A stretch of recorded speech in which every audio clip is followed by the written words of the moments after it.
Occlupanids are generally found as parasitoids on bagged pastries in supermarkets, hardware stores, and other large commercial establishments. Their stunning diversity and mysterious habits have entranced many a respectable scientist into studying, collecting, and cataloging specimens late into the night. The holotypic occlupanid research group has taken on the mantle of classifying this most common yet most puzzling member of the phylum Plasticae.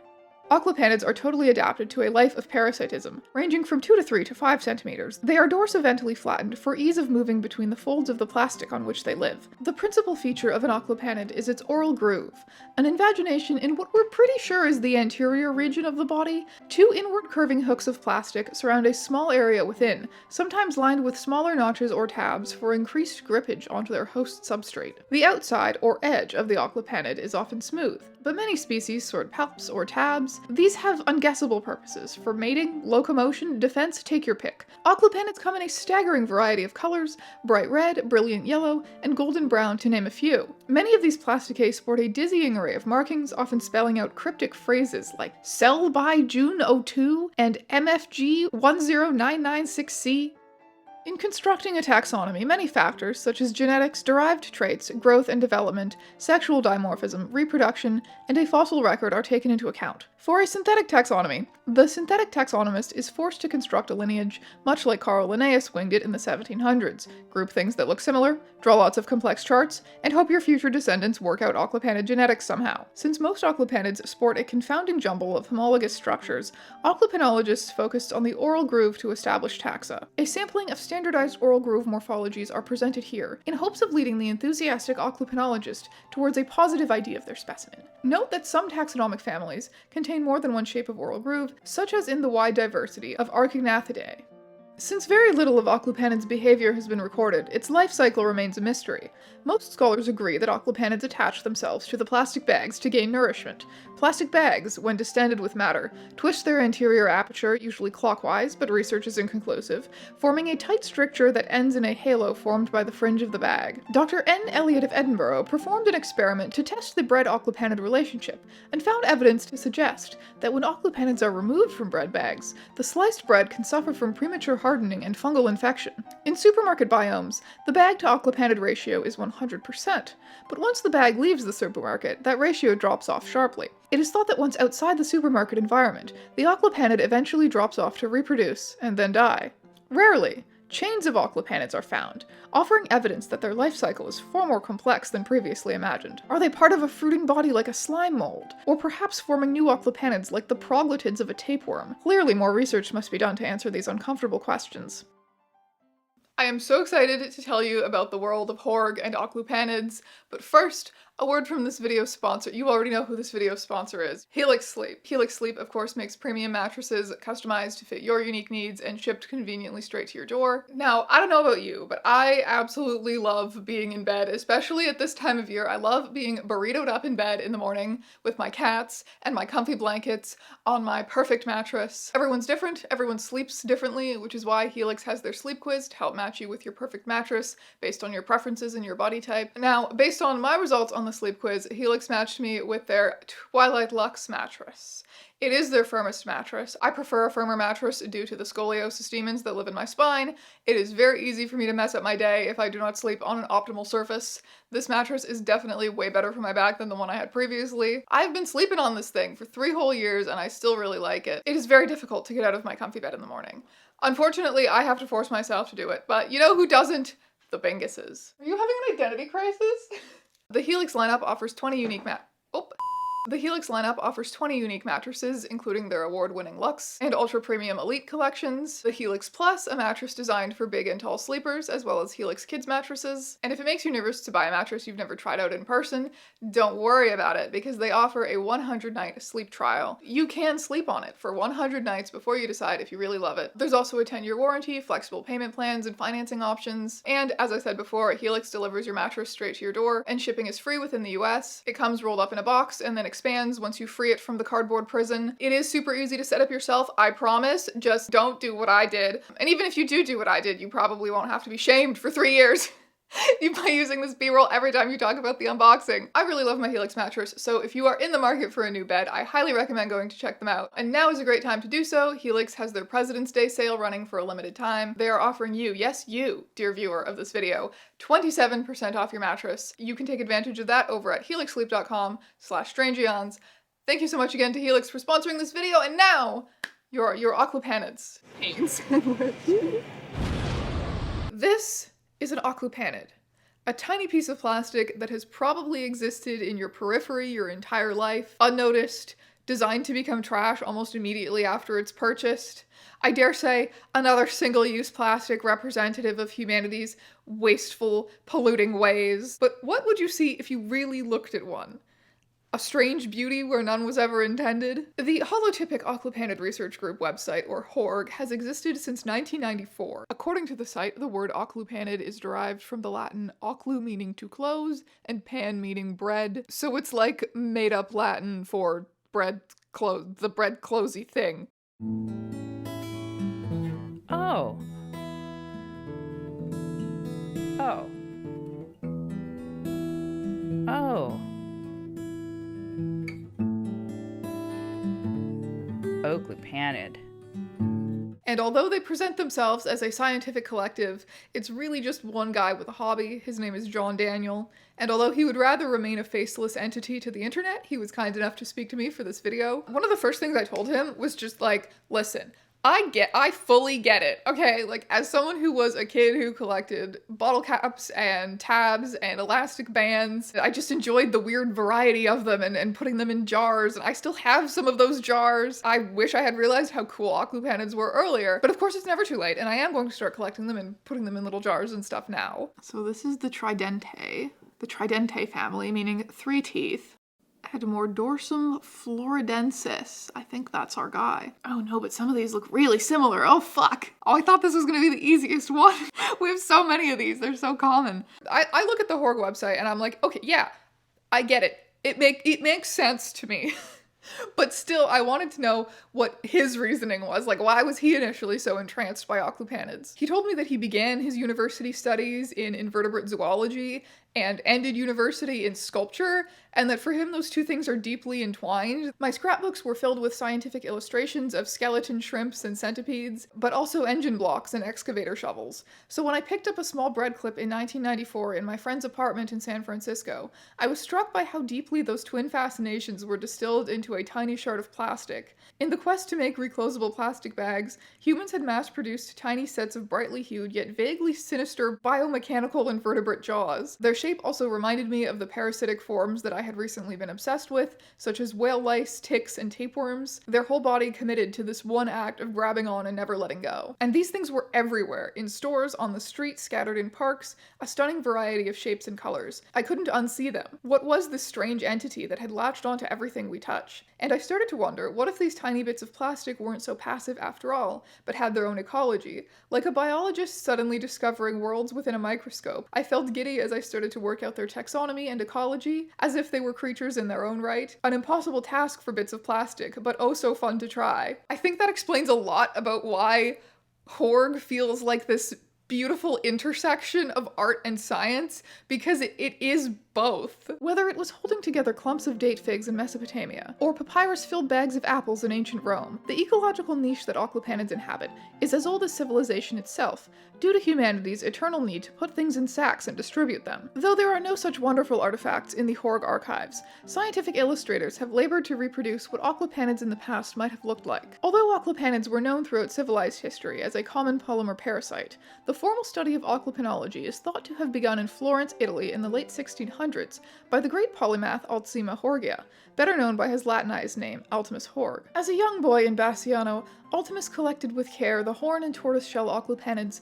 that would litter the cobblestone streets. An accomplished merchant and tireless publisher of obscure journals of his own creation, Ultimus is credited with the first description of aquapanids as a species. He is also the first to devise a system of classification of the aquapanids he found. His collection of aquapanids, though impressive, was quote-unquote far from complete at the time of his death in 1679. The study of aquapanology was not to be undertaken by the scientific community until 200 years later, in In the London borough of Hackney, there, a mysterious package arrived from Italy for a young man by the name of Horatio Horg. Young Horg had no knowledge of his Italian heritage. His grandparents had emigrated to England during the Napoleonic invasion of Italy and had taken very little with them. The archive of Occlupanids, carefully collected and collated by his ancestor, ignited a passion for science in the young man, and he took to the streets of London, eagerly seeking out all the Occlupanids that had sprung up in his modern industrial age. John Daniel told me that one of the biggest inspirations for Horg was the Museum of Jurassic Technology. It's this museum in California. I had never heard about it until he told me about it, although it is definitely now on my bucket list if I ever find myself in California again. It's this museum that has this kind of eclectic collection of oddities, all of them presented as if they are representative of real history and real science, although the origins of most are dubious. It's more of an art project about museums than it is a museum that is going to teach you anything about history or science. Its calm tones and muted style harken back to an older type of museum, gentle yet aloof, with a measured voice of assurance that what you're looking at is true, simply because it is in the context of darkened halls and backlit glass cases. It is art that asks, what is a museum? What is science? Why do we do this? Today, Daniel has around 270-something specimens in the official Horg archive. Not yet 300, although he does think we will eventually get there because there are many Occlupanids yet to be discovered. Some that have been discovered are extremely mysterious and unique. One particular specimen that he pointed out to me was Relicto spinifer livingstoni. This one was discovered in a parking lot near Victoria Falls in Zimbabwe. Only 3 have ever been documented. There's the one that he has in the official Horg archive, and then there are 2 more in the collection of another well-known Occlupanid collector named Shani Nottingham. She actually makes really cool art with them as well as collecting them, and you should definitely check out her work if you like Occlupanids. There's Shokupanis Mihashi, which was brought back from Japan for him by a friend in 2001, and has never been seen again. No one has ever found another one of these. One of the reasons that Horg.com is so interesting to me is that it is a 30-year-old website. And even though, according to the Wayback Machine, it got its most recent makeover in 2013, the way that it presents its taxonomy of Occlupanids, it hasn't changed that much ever. Meanwhile, the internet has become an entirely different place around it. John Daniel told me that back in 1994, creating a website was just like a fun, quirky thing for a tech-savvy young person to do. It's just this novel new thing that you can do. A website. What do you do with it? What do you put on it? Who knows? Who's ever gonna see it? Probably just a couple friends you send it to. As a joke, someone bought a domain for me using an old nonsense word of mine, a catch-all for made-up acronyms. Horg. But it wasn't until around 1999 that my small collection of named Occlupanids made it onto that site, a mere page among other photo galleries and projects handcrafted in rather simple HTML. Eventually the site got passed around by other seekers of odd things and ended up on local bloggers such as Laughing Squid and online forums and bulletin board systems that scientists primarily used at the time. He said he didn't even realize that it was being circulated among other nerds and scientists until he added a way to contact Horg on the website, which was a physical mailing address, because then those appreciators of the website started sending in new specimens from all over the world for Horg to put in the archive. More folks started writing into Horg, sending in species, questions, and letters. A viral post on Tumblr that cited Horg resulted in tons more letters. Even in the early days, there was a special quality to the letters. Many are written in the style of academic papers or using detailed scientific lingo.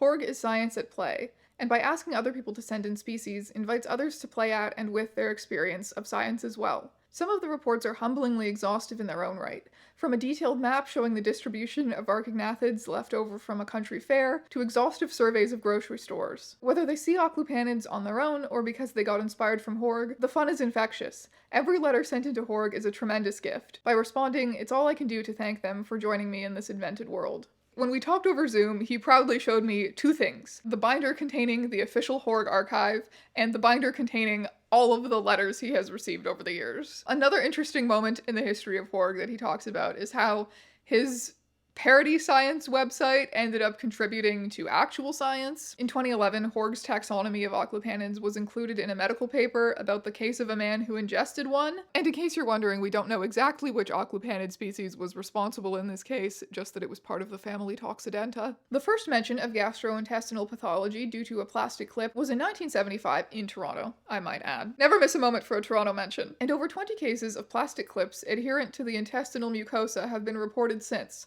The majority of cases reported have been located in the small bowel, although plastic clips have also been found in the esophagus and large bowel. The paper goes on to talk about how ingesting of bread clips is especially dangerous because they don't show up on x-rays or CT scans. They're often discovered by doctors during surgeries or even autopsies. The paper ultimately proposes that the study of occlupanids could be valuable because it could help us learn which varieties are the most dangerous for people to swallow, because some of them might be more likely than others to grip onto your intestines and other organs, which gross. But that's the thing that would be good for doctors to know, right? The principal feature of an occlupanid is its mouth, an invagination in what appears to be the anterior region of the body.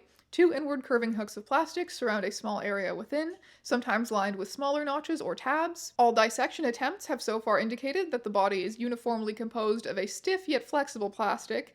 Now worldwide in distribution, the comparative study of phenotypes of occlupanidae reveals a common ancestry from one Archignatha, from which all orders of the family stem. So as you can see, parts of the paper read very much like the Horg site, but with the most obvious jokes taken out. There is a very fine line here between parody science and real science. So far, nothing else seems to have come from that one paper that was written in 2011, although there is an occlupanid named after the doctors who took part in the study, so there's that. So Horg getting letters and recognition from other nerds and scientists was one thing. But the dawn of social media once again changed the entire face of the internet. As the internet changed, the ways that people interacted with Horg.com also continued to evolve. Horg was from the outset presented as a large institution full of intent and purpose, always mentioning but never revealing scholars, graduate students, and interns aplenty. The depictions of controversial taxonomic placements and furious debates in the Horg entries were a result of the modern science blogs and actual science publications that I read and love. The behind-the-scenes communications of scientists and their discussions over, well, everything enthralls me. Science is often depicted as some dispassionate, logical, Vulcan-like pursuit. It's disciplined, sure, and there are rules and conventions, but science is intensely human, full of passion and collaboration and curiosity. When you're reading the Horg site, you can of course get an idea of these debates and trials and late nights had by the scientists, but it was all just one man's loving parody of science. When it began, today, that is a very real community. If you want to become an occlupanologist in the year 2025, share your research endeavors, collaborate with others, debate the naming of new specimens, you can do that on the internet. The main hubs for doing that are the Occlupanology Reddit and the Foundation for Occlupanology Research and Communication, or FORC Discord server. It is worth noting, though, that these two online spaces are run by the same people. They're the same community. FORC is in many ways the real Horg. There are, of course, a few differences. Fork doesn't treat Horg's alternate history of occlupanids as if it's true. When it's recording specimens, it takes into account the actual history of bread clips. It records things like the manufacturers of different species. John Daniel told me, nowadays, a majority of discoveries and data come from the global fork community. Horg has for decades acted like a large collection of scholars, and now one exists. Full of discoveries, research, creativity, debates, passion, art, and joy. It's overwhelming and humbling. Although one member did tell me there have been moments where people have gotten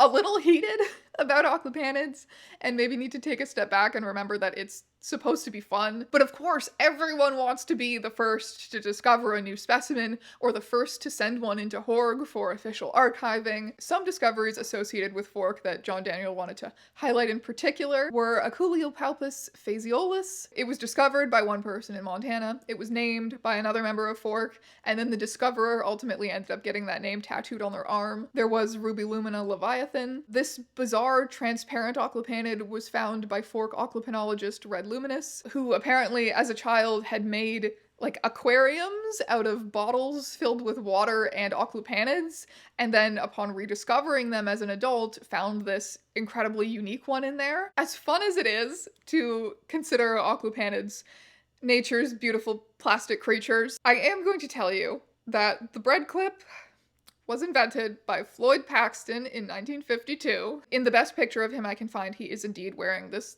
amazing little lapel bread clip, which I think might have been the only cool thing about him, because apparently he was really into right-wing politics. RIP or whatever, I'm sure he would have loved the 2020s. Paxton was known to repeatedly tell this snappy story about how he came up with the occlupanid, and we're all kind of aware that it's him coming up with his personal mythology and mythology of his company and whatever, but there could very well be some truth to it. So, the idea for the bread clip came to Paxton during a flight in 1952. As the story goes, while he was on the plane, Paxton was eating a package of complimentary nuts, and he realized that he didn't have a way to close them if he wanted to save some for later. As a solution, he took out a penknife and hand-carved the first bread clip out of a credit card. An expired one, of course. Lucky for Paxton, he also happened to be a manufacturing nepo baby. He and his father were already in the business of producing nails, like the type that would be used to seal crates for transporting goods, as well as nail guns. In other words, package sealing was in Paxton's blood. Sorry, that quote just gave me a little bit of a cackle. I wanted to include it.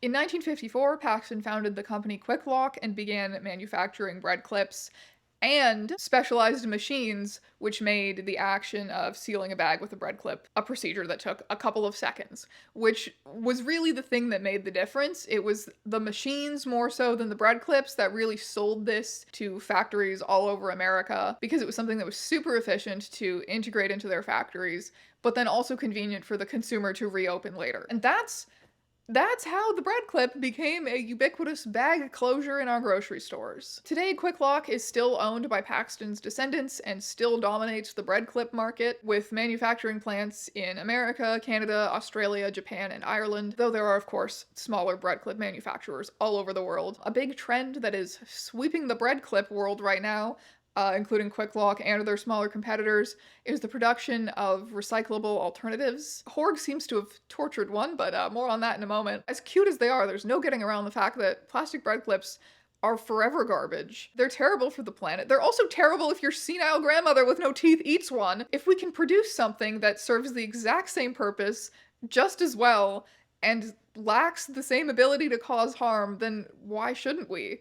The holotypic aquapanid research group has received numerous reports from the field regarding what appear to be small tabs of recycled cardboard in the shape of aquapanids. Several contributors have dutifully submitted samples of these paper pulp imposters to the Horg office for study. Despite their uncanny similarity to aquapanids in form and function, exhaustive experiments have demonstrated that these cardboard tabs are composed entirely of biodegradable wood fiber, unlike the nearly indelible petrochemicals that characterize phylum Plasticae. While the relationship of these mimics to kingdom Microsynthera can be debated, their plasticless nature would inexorably place them in a phylum well outside of Plasticae generally. Horg places these cartoniform species under class Oclupanopsida, oclu meaning to close, pan meaning bread, and opsida meaning appearance of, in division Cartonophyta of kingdom Papyri. The majority of Oclupanopsida have been cited in Australia, New Zealand, and Canada. In each instance, field researchers report that they are supplanting aquapanids in growing numbers, and are thought to directly compete for the same resources and biomes that aquapanids have long held. Though these species are from an entirely different kingdom and phylum altogether, Horg has nonetheless dedicated itself to cataloging and studying this rapidly developing phenomenon of aquapanid-like entities. In our interview, John Daniel also added, unlike living species, aquapanids are nearly indestructible, so even quote-unquote extinct aquapanids that are no longer found in the wild can be discovered. Our plastic-filled Anthropocene will provide plenty of specimens for, alas, centuries to come. And that really struck me. Even if they stop producing plastic aquapanids right now, there will still be so many in the world, and so many other little plastic man-made things haunting the world for centuries to come. There may very well be a time where people are genuinely trying to figure out the original purpose of some of these things. Like, why we even would want to make these things to begin with. Aquapanology speaks to me because it is an example of our ability to see beauty and to make stories and art out of sometimes literal trash. And I think it is so cool that the internet transformed what was one guy's quirky hobby in the 90s into a actual worldwide community of people doing this. This being bread clip science. The bread clip science. In conclusion, wow. What a thing. Truly what a thing. Thank you so much for watching this video, my friends, and I will see you in another one very soon.